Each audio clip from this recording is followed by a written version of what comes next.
पाणी योजनेच्या कृती समितीच्या वतीने जाहीर निषेध करण्यात आला। इचलकरंजी शहरातील शासनाच्या वतीने मंजूर झालेल्या विविध योजनेचा उद्घाटन करण्यासाठी जिल्ह्याचे पालकमंत्री हसन मुश्रीफ इचलकरंजी शहरात येणार होते। या पार्श्वभूमीवर सोळकुड पाणी योजना कृती समितीच्या वतीने त्यांनी इचलकरंजी शहराला ही योजना मंजूर झाली तर रक्ताचे पाठ वाहतील असे वक्तव्य केले होते। त्या निषेधार्थ आज सोळकुड पाणी योजनेच्या कृती समितीच्या वतीने त्यांना काळे झेंडे दाखवण्याचा निर्धार केला होता। यावेळी प्रांत कार्यालय या ठिकाणी सोळकुड पाणी योजनेच्या कृती समितीच्या वतीने निदर्शने करण्यासाठी आली तर कोणताही अनुचित घटना घडू नये म्हणून पोलीस प्रशासनाने निदर्शने करणाऱ्या कृती समितीच्या सर्व कार्यकर्त्यांना ताब्यात घेतले। तर ताब्यात घेतल्यानंतर या दंडशाहीचा सोळकुड पाणी योजनेच्या कृती समितीच्या वतीने जाहीर निषेध करण्यात आला।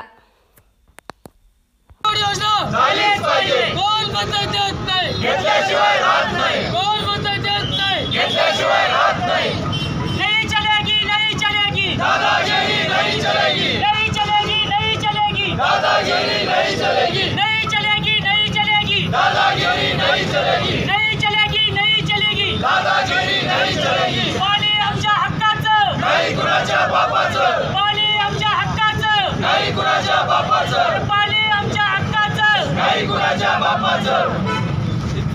मुबलक पाणी मिळालंच पाहिजे। पाणी आमच्या हक्काचं नाही कुणाच्या बापाचं। पाणी आमच्या हक्काचं नाही कुणाच्या बापाचं। इचलकरंजीला शुद्ध पाणी न देणाऱ्या महाराष्ट्र शासनाचा धिक्कार असो। इचलकरंजीला शुद्ध व मुबलक पाणी न देणाऱ्या महाराष्ट्र शासनाचा धिक्कार असो। या पालकमंत्र्याचं करायचं काय? खाली डोकं वर पाय। या मिंदे सरकारचं करायचं काय? खाली डोकं वर पाय। या मिंदे सरकारचं करायचं काय? खाली डोकं वर पाय। इचलकरंजीला शुद्ध पाणी मिळालंच पाहिजे। इचलकरंजीला शुद्ध व मुबलक पाणी मिळालंच पाहिजे। सोळकुड योजना झालीच पाहिजे। सोळकुड योजना झालीच पाहिजे। रक्तपाताची भाषा करणाऱ्या पालकमंत्र्यांचा धिक्कार असो। रक्तपाताची भाषा करणाऱ्या पालकमंत्र्यांचा धिक्कार असो। पाणी आमच्या हक्काचं नाही कुणाच्या बापाचं। पाणी आमच्या हक्काचं नाही कुणाच्या बापाचं। आमदार खासदार काय म्हणतोय? पाणी द्यायला नाही म्हणतोय। आमदार खासदार काय म्हणतोय? पाणी द्यायला नाही म्हणतोय। पालकमंत्री काय म्हणतोय? पाणी द्यायला नाही म्हणतोय। पालकमंत्री काय म्हणतोय? पाणी द्यायला नाही म्हणतोय। मंत्री चले जाओ। धिक्कार असो। धिक्कार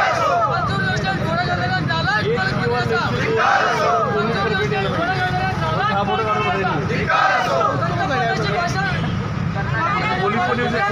धिक्कार असो।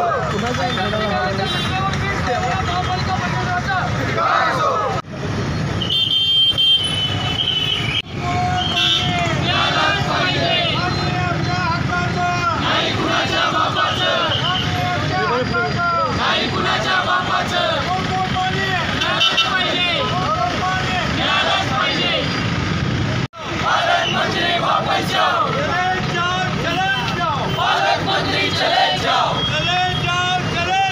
पालकमंत्री चले जाओ। वापिस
करण्यासाठी सुरू यामध्ये महिला आहेत, सगळं आहे. आपण जर बघितलं महिलांना ताब्यात घेणार आहे जे आंदोलक आहेत सगळ्यांना आहेत. त्यामुळं कुठेतरी वातावरण इकडच्या शहरामध्ये चांगलं झालं आहे.